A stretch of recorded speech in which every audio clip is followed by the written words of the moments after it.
Tout le monde émet du CO2 aujourd'hui et l'industrie est un très gros contributeur des émissions de CO2.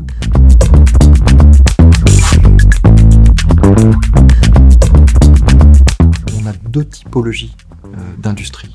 Il y a les industries qui émettent du CO2 aujourd'hui, mais qui ont déjà aujourd'hui une trajectoire telle qu'ils vont pouvoir éviter ou limiter au maximum les émissions de CO2. Alors, je donne un exemple très concret. La production d'électricité, qui aujourd'hui est faite à base de charbon ou de gaz naturel, on va pouvoir la substituer par des énergies renouvelables.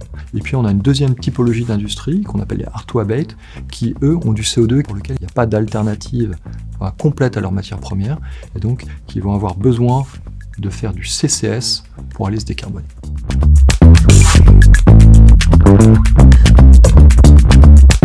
Et le CCS veut dire Carbon Capture et Séquestration. En fait, ça consiste à aller capturer du CO2, par exemple d'une fumée, aller purifier ce CO2, le transporter et ensuite l'enfouir dans une caverne souterraine.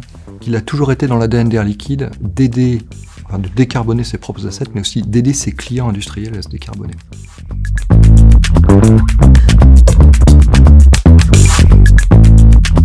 On va parler aujourd'hui beaucoup d'une technologie qui s'appelle CryoCap, qui va permettre de décarboner de manière extrêmement efficace tout un tas d'industries.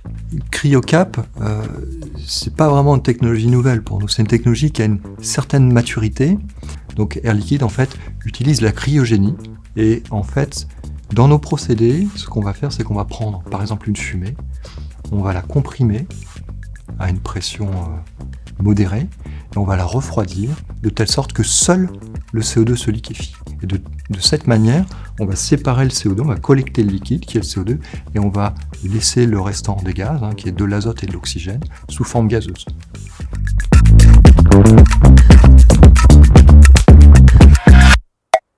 Mais à terme, et notamment à partir de 2030, on s'attend à ce qu'il y ait un marché de masse qui arrive, qu'on ait besoin d'unités un peu plus standardisées, qu'on ait besoin de processus d'exécution plus courts.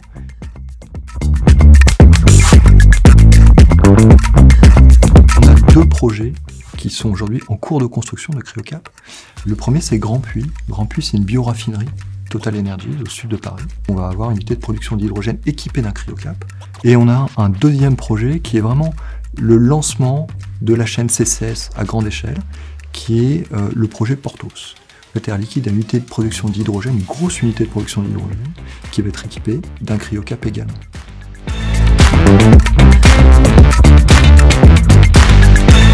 Aujourd'hui, la taxe carbone, qui n'est payée aujourd'hui par les industriels que sur une partie de leurs émissions, est à un niveau inférieur à 100 € la tonne.